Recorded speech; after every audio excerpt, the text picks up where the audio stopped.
ನಮಸ್ತೆ ಕರ್ನಾಟಕ. ಪಾರ್ವತಿಯವರು ಮಗಳು ಆ ಮನೆಯಲ್ಲಿ ಸುಖವಾಗಿದ್ದಾಳೆ ಎಂದು ತೃಪ್ತಿಯಾಗಿ ಸಿದ್ಧಿವಿನಾಯಕನಿಗೆ ಕೈ ಮುಗಿದು ಪೂಜೆಯನ್ನು ನೆಮ್ಮದಿಯಾಗಿ ಮಾಡಿ ಮುಗಿಸಿದ್ರು.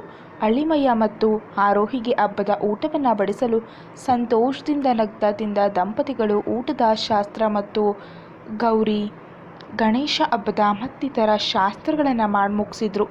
ಆರೋಹಿಯ ತವರು ಮನೆಯಿಂದ ಇಬ್ಬರಿಗೂ ಬಟ್ಟೆ ಮತ್ತು ಬಂಗಾರದ ಆಭರಣ ಕೊಡಲು ಅರ್ಜುನ್ ಬಟ್ಟೆಯನ್ನು ತೆಗೆದುಕೊಂಡವನು ಬಂಗಾರವನ್ನು ಪ್ರೀತಿಯಿಂದಲೇ ನಿರಾಕರಿಸಿದ್ದ. ಅವರ ಮನೆಯ ಪರಿಸ್ಥಿತಿ ಅರ್ಜುನ್ಗೆ ಚೆನ್ನಾಗಿ ಗೊತ್ತಿತ್ತು. ಈಗಷ್ಟೇ ತೋಟ ಬಿಡಿಸ್ಕೊಟ್ಟಿದ್ದ, ಇನ್ನು ಅದನ್ನು ನೋಡಿಕೊಳ್ಳಲು ಸಾಕಷ್ಟು ದುಡ್ಡು ಬೇಕಿತ್ತು. ಅರ್ಜುನ್ ಅದರ ಕೆಲಸ ಚಾಲನೆ ಮಾಡಲು ಕೆಲಸದ ಜನರನ್ನು ಕೂಡ ಕಳಿಸಿದ್ದ. ಬಾಳೆ ತೋಟ ಮಾಡಲು ಅತ್ತೆಗೆ ಉಪಾಯ ಕೂಡ ಕೊಟ್ಟು ಆದಷ್ಟು ಅವನೇ ನೋಡ್ಕೊಳ್ತಿದ್ದ.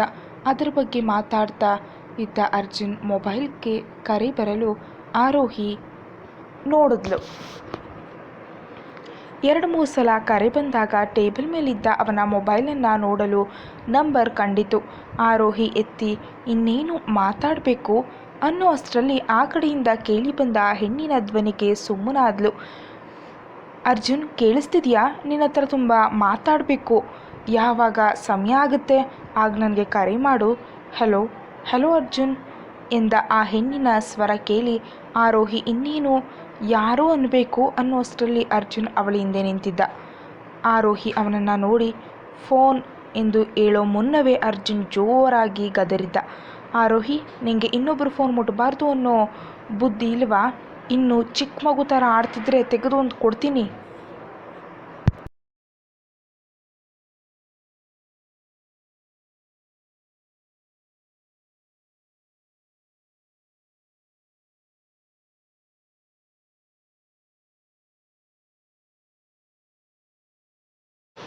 ಎಂದು ಅವನ ಮೊಬೈಲ್ ಆಕೆ ಕೈಯಿಂದ ಕಸಿದುಕೊಂಡು ಮಾತನಾಡುತ್ತಾ ಹೊರಗೋಗಿದ್ದ. ಪಾಪ ಆರೋಹಿ ಏನು ಹೇಳೋ ಮುನ್ನವೇ ಅವನ ಮಾತು ಬಹುವಾಗಿ ಅವಳ ಮನಸ್ಸಿಗೆ ಚುಚ್ಚಿತ್ತು. ಕಣ್ಣು ಕಂಬನಿಯಿಂದ ತುಂಬಿ ಕೊಳವಾಗಿತ್ತು.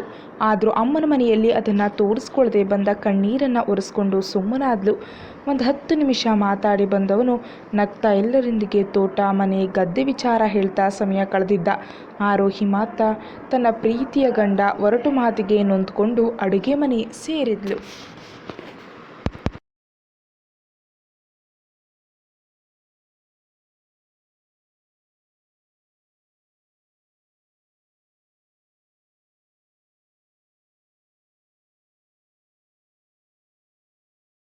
ಸಂಜೆ ಹೊತ್ತಿಗೆ ಅರ್ಜುನ್ ಹೊರಟು ನಿಂತಾಗ ಆರೋಹಿ ಎಲ್ರಿಗೂ ಹೇಳಿ ಅರ್ಜುನ್ ಜೊತೆ ಹೊರಟಳು. ದಾರಿ ಉದ್ದಕ್ಕೂ ಮೌನಗೌರಿಯಾಗಿ ಗಾಡಿಯಲ್ಲಿ ಕುಳಿತಿದ್ದ ಆರೋಹಿಯನ್ನು ನೋಡಿ, ಅರು, ಏನಾದರೂ ಮಾತಾಡು, ಯಾಕೆ ಹೀಗೆ ಸುಮ್ಮನಿದೆಯಾ? ಲೇ ಬಂಗಾರಿ, ಏನಾಯಿತು? ಅಮ್ಮನ ಮನೆಯಿಂದ ಇಷ್ಟು ಬೇಗ ಕರ್ಕೊಂಡು ಬಂದೆ ಅಂತಾನಾ? ಆಯಿತು, ಮುಂದಿನ ವಾರ ನಾನು ಕೆಲಸದ ಮೇಲೆ ತಮಿಳ್ನಾಡಿಗೆ ಹೋಗಬೇಕು. ಆಗ ಅಮ್ಮನ ಮನೆಯಲ್ಲೇ ಬಿಡ್ತೀನಿ. 1 ವಾರ ಆರಾಮಾಗಿರು ಎಂದವನು ಗೊತ್ತಿಲ್ಲ ತನ್ನ ಮಾತಿನಿಂದಲೇ ಆರೋಹಿಗೆ ನೋವಾಗಿದೆ ಎಂದು ಮರೆತೇ ಹೋಗಿದ್ದ. ಆರೋಹಿಯ ಮನಸ್ಸಿನಲ್ಲಿ ಅದ್ಯಾವ ಹುಡುಗಿ ಅರ್ಜುನ್ಗೆ ಫೋನ್ ಮಾಡಿದ್ಲು. ಅವಳ ಕರೆ ಬಂದ ಕೂಡಲೇ ಅರ್ಜುನ್ ಹಾಗೆ ತನ್ನ ಬಳಿ ಕೋಪದಲ್ಲಿ ಮಾತಾಡ್ದ. ಅದು ಅಲ್ಲದೆ ಕದ್ದು ಮುಚ್ಚಿ ಹೊರಗೋಗಿ ಮಾತಾಡುವಂಥ ಗುಟ್ಟು ನಮ್ಮಿಬ್ಬರ ಮಧ್ಯೆ ಇದೆಯಾ? ನಾವಿಬ್ಬರು ಗಂಡ ಹೆಂಡತಿ ಅಂದಮೇಲೆ ಅವನ ಮೊಬೈಲ್ ಮುಟ್ಟೋ ಅಧಿಕಾರ ನನಗಿಲ್ವಾ ಎಂದು ತಲೆ ತುಂಬ ಹುಡುಗಿಗೆ ಅದೇ ಯೋಚನೆಗಳು ಸುಳಿದಾಡ್ತಿತ್ತು. ಮತ್ತೆ ಅರ್ಜುನ್ ಅರು ಎಂದು ಕೂಡಲೇ ವಾಸ್ತವಕ್ಕೆ ಬಂದವಳು ಹ್ಞೂ ಎಂದ್ಲು.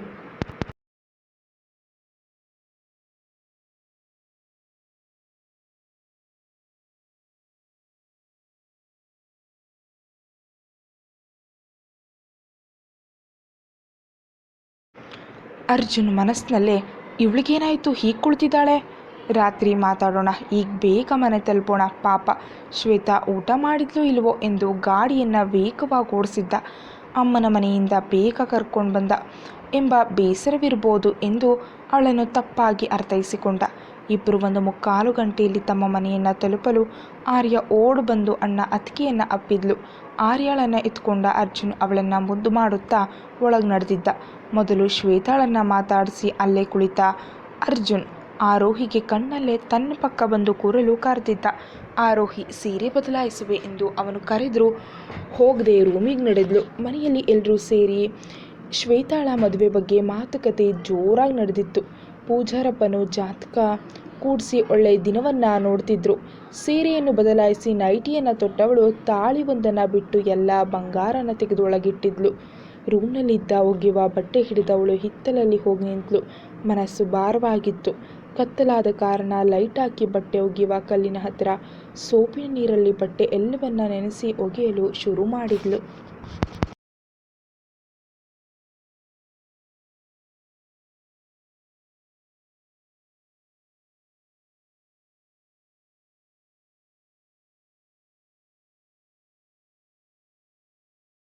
ಲಕ್ಷ್ಮಿ ಮನೆಯಲ್ಲಿ ನೋಡಲು ಆರೋಹಿ ಎಲ್ಲೂ ಕಾಣದೆ ಹಿತ್ತಲಲ್ಲಿ ಬಟ್ಟೆ ಒಗೆಯುವ ಶಬ್ದ ಕೇಳಿ ಅತ್ತ ಕಡೆ ಬಂದರು.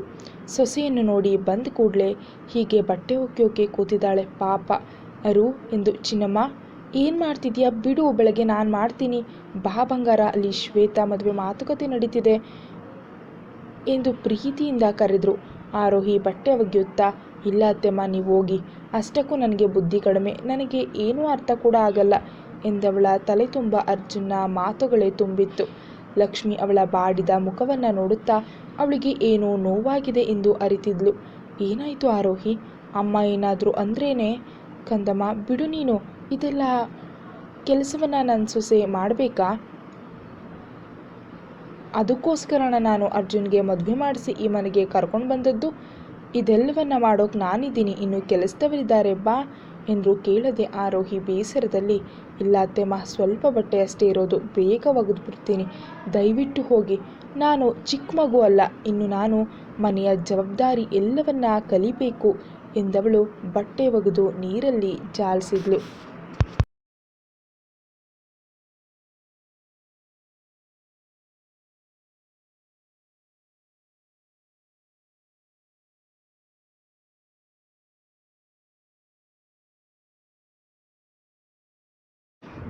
ಲಕ್ಷ್ಮಿ ಅವಳನ್ನು ಹೆಚ್ಚು ಒತ್ತಾಯ ಮಾಡದೆ ಅವಳ ಸೊರಗಿದ ಮುಖ ನೋಡುತ್ತಾ ಅವಳ ಮಾತನ್ನ ಕೇಳಿ ಏನು ಒಡವೆ ಇಲ್ಲದೆ ಇರೋದು ಗಮನಿಸಿ ಅರ್ಜುನ್ ಬಳಿಯಲ್ಲಿ ಕೇಳಲು ಒಳಗಡೆ ಬಂದರು.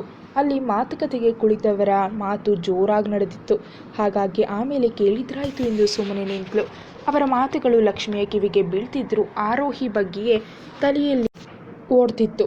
ಅರ್ಜುನ್, ಧರ್ಮಯ್ಯ, ಸೂರ್ಯಪ್ಪ ಕೃಷ್ಣನನ್ನು ಕಷ್ಟಪಟ್ಟು ಒಪ್ಪಿಸಿ ಮದುವೆ ತಯಾರಿಗೆ ಸಿದ್ಧತೆ ನಾಳೆಯಿಂದ ಮಾಡಿಕೊಳ್ಳೋಣ ಎಂದು ನಿರ್ಧಾರ ಮಾಡಿದ್ರು.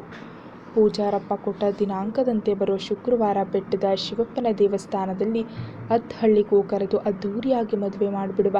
ಒಡವೆ ವಸ್ತ್ರ ಏನೂ ಕಡಿಮೆ ಆಗಬಾರ್ದು. ಕೃಷ್ಣನಿಗೆ ತೋಟದ ಮನೆ ಜೊತೆಗೆ ನಮ್ಮ ತೋಟದ ಒಂದಿಷ್ಟು ಜಾಗವನ್ನು ಬರೆದುಕೊಡುವೆ ಎಂದು ಖುಷಿಯಿಂದ ಧರ್ಮಯ್ಯ ಹೇಳಿದಾಗ ಅರ್ಜುನ್ಗೆ ತುಂಬ ಖುಷಿಯಾಯಿತು. ಅಜ್ಜನ ಈ ರೀತಿ ಬದಲಾವಣೆಯನ್ನು ನೋಡಿ ಅವನಿಗೆ ತೃಪ್ತಿಯಾಗಿತ್ತು. ಅರ್ಜುನ್ ಮಾತುಕತೆ ನಡುವೆ ಸುತ್ತ ನೋಡಲು ಆರೋಹಿ ಎಲ್ಲೂ ಕಾಣಲಿಲ್ಲ.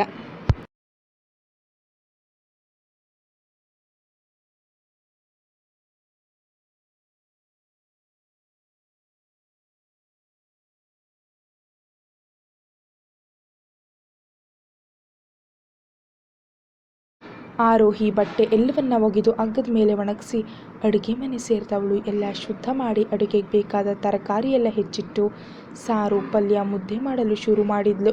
ಇನ್ನಿಬ್ಬರು ಕೆಲಸದ ಹೆಂಗಸರು ತಾವು ಮಾಡ್ತೀವಿ ಎಂದರು. ಆಕೆ ಒಪ್ಪದೆ ತನ್ನ ಪಾಡಿಗೆ ತಾನು ಮಾಡಲು ಶುರು ಮಾಡಿದ್ಲು.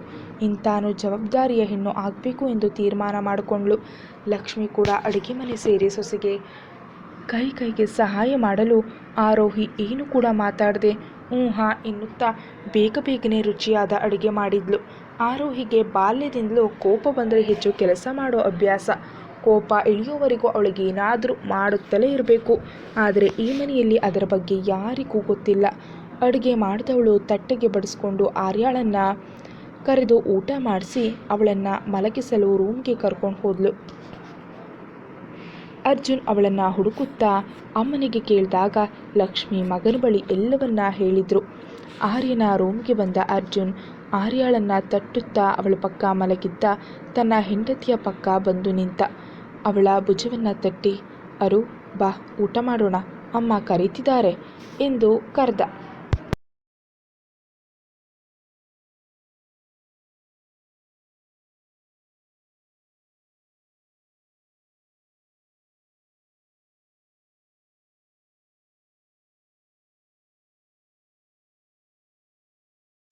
ಅವಳು ನಿದ್ದೆ ಬಂದವಳಂತೆ ನಟಿಸುತ್ತಾ, ನನಗೆ ಅಮ್ಮನ ಮನೆಯಲ್ಲಿ ತಿಂದದ್ದು ಹೆಚ್ಚಾಗಿದೆ, ನಿದ್ದೆ ಬರ್ತಿದೆ, ನೀವು ಹೋಗಿ ಊಟ ಮಾಡಿ ಅಂದ್ಲು.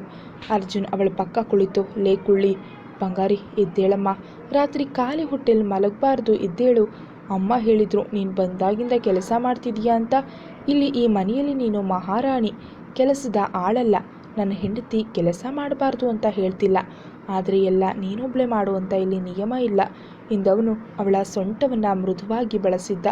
ಮಲಗಿದ್ದವಳು ಎದ್ದು ಮೆಲ್ಲ ಕೈಯನ್ನು ಎತ್ತಿ ದೂರ ಸರಿಸಿದವಳು ಉತ್ತರ ಕೊಡದೆ ಆರ್ಯನಿಗೆ ಬೆಡ್ಶೀಟ್ ಹಾಕಿ ಇನ್ನೊಂದು ಬದಿಗೆ ಹೋಗಿ ಅವಳ ಪಕ್ಕದಲ್ಲೇ ಕಣ್ಣುಮುಚ್ಚಿ ಮಲಗಿದ್ಲು. ಅರ್ಜುನ್ಗೆ ಅವಳ ಮೌನ ಸಹಿಸದೆ ಅವಳ ಪಕ್ಕ ಹೋಗಿ ಮಲಗ್ದ.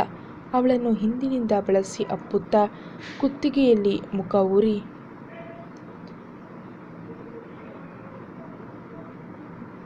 ನಮ್ಮ ರೂಮು ಪಕ್ಕದಲ್ಲಿದೆ, ಇದು ಆರ್ಯನ್ ರೂಮು, ಇಲ್ಲಿ ಅಮ್ಮಮ್ಮ ಮಲಗ್ತಾರೆ, ನೀನು ಬಾ, ಮೊದಲು ಊಟ ಮಾಡು, ಆಮೇಲೆ ನಮ್ಮ ರೂಮಲ್ಲಿ ಮಲಗೋಣ. ನಂಗೆ ನಿನ್ನ ಹತ್ರ ತುಂಬ ಮಾತಾಡಬೇಕು, ನನ್ನ ತಂಗಿ ಮದುವೆ ಬಗ್ಗೆ ನಿನ್ನ ಹತ್ರ ಹೇಳಬೇಕು, ನನಗೆ ಎಷ್ಟು ಖುಷಿ ಆಗ್ತಿದೆ ಯಾರು ಎಂದು ಅವನ ಆತುರ ಮತ್ತು ತಂಗಿಯ ಮದುವೆಯ ಖುಷಿಯನ್ನು ಅವಳ ಬಳಿ ಹೇಳಲು ತವಕಿಸಿದ. ಆದರೆ ತನ್ನ ಮಾತಿನಿಂದ ಅವಳ ಮನಸ್ಸಲ್ಲಿ ದೊಡ್ಡ ಬಿರುಕು ಬಿಟ್ಟಿದೆ ಎಂಬ ಸಣ್ಣ ಸುಳಿವು ಸಿಗಲಿಲ್ಲ. ಆರೋಹಿಗೆ ಅವನ ಮಾತು ಕೇಳೋ ಮನಸ್ಸಿದ್ರೂ ಅವನ ಅಂದ ಮಾತು ಮರಳಿಲ್ಲ. ಕೋಪದಲ್ಲಿದ್ದ ಆಕೆಗೆ ಅವನ ಯಾವ ಮಾತು ಕೇಳೋ ಸಮಾಧಾನ ಇರಲಿಲ್ಲ. ಫೋನ್ ಮುಟ್ಟೋದಕ್ಕೆ ಅಧಿಕಾರ ಇಲ್ಲ ಅಂದಮೇಲೆ ಇನ್ನು ಖುಷಿ ಕೇಳಿ ನಾನೇನು ಮಾಡಲಿ? ಇವರಿಗೆ ನನ್ನ ಮೇಲೆ ಪ್ರೀತಿ ಇದ್ದಿದ್ರೆ ಹಾಗೆ ಗದರ್ತಾ ಇರಲಿಲ್ಲ. ಮದುವೆ ಆದಾಗಿನಿಂದಲೂ ಯಾವಾಗಲೂ ಗದರುತ್ತಲೇ ಇರ್ತಾರೆ ಎಂದು ಅವನಿಂದ ಬಿಡಿಸ್ಕೊಂಡು ಎದ್ದವಳು, ಅರ್ಜುನ್ ಕೈ ಮುಗಿತೀನಿ, ನನ್ನ ಬಿಡಿ ದಯವಿಟ್ಟು, ನನಗೆ ತುಂಬ ಸುಸ್ತಾಗ್ತಿದೆ, ಅರ್ಥ ಮಾಡ್ಕೊಳ್ಳಿ ಎಂದವಳು ಅವನಿಂದ ದೂರ ಸರಿದು ಮಲಗಿದ್ಲು.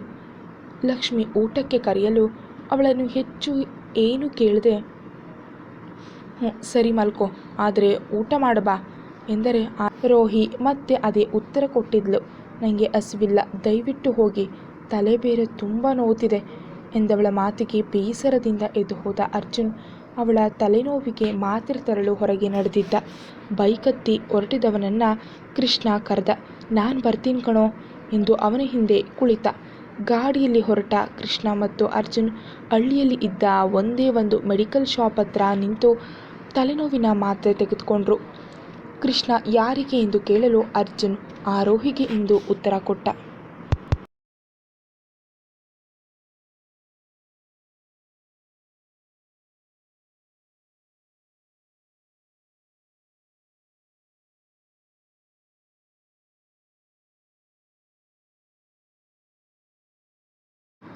ಕೃಷ್ಣ ತನ್ನ ಮಾತನ್ನು ಶುರು ಮಾಡ್ದ. ಮದುವೆ ಸರಳವಾಗಿ ಮಾಡಿದ್ರೆ ಸಾಕು ಅರ್ಜುನ್, ಈ ಆಡಂಬರ ಎಲ್ಲವೂ ನನಗೆ ಬೇಡ ಅನಿಸುತ್ತೆ. ಅವಳು ಬೇರೆ ಗರ್ಭಿಣಿ, ಹೆಚ್ಚು ಒತ್ತಡವಾಗುತ್ತೆ ಕಣೋ. ಅದು ಅಲ್ಲದೆ ಈಗಾಗಲೇ ನನಗಾಗಿ ನೀನು ಮತ್ತು ಮನೆಯವರೆಲ್ಲ ತುಂಬಾ ಮಾಡಿದ್ದೀರಾ ಎಂದ ಗೆಳೆಯನ ಮಾತಿಗೆ ಅವನ ಕೈಯನ್ನು ಹಿಡಿದ ಅರ್ಜುನ್, ಕೃಷ್ಣ ನಿನ್ನ ಹತ್ರ ನನಗೆ ಮಾತಾಡಲು ಸಮಯ ಸಿಗಲಿಲ್ಲ, ಈಗ ಮಾತಾಡ್ತಿದ್ದೀನಿ.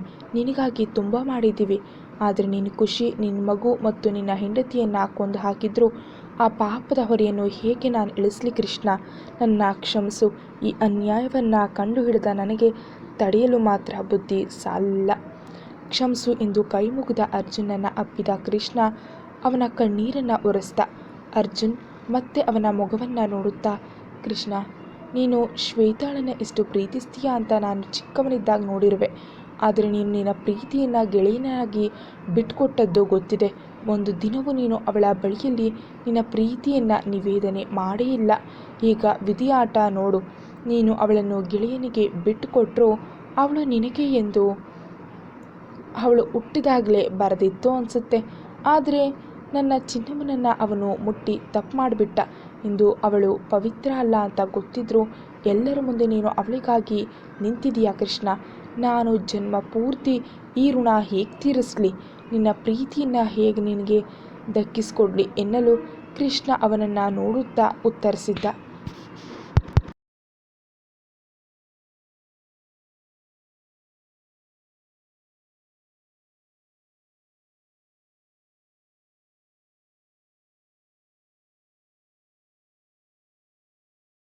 ಅರ್ಜುನ್ ಅವಳು ಗಂಗೆಯಷ್ಟೇ ಪವಿತ್ರ ಕಣೋ, ಅವಳು ಅನ್ನೋ ಭಾವವಿದ್ರೂ ಅವಳು ರಾಹುಲ್ನನ್ನು ಇನ್ನೂ ಮರೆತಿಲ್ಲ ಅನ್ನೋದು ಅಷ್ಟೇ ಸತ್ಯ.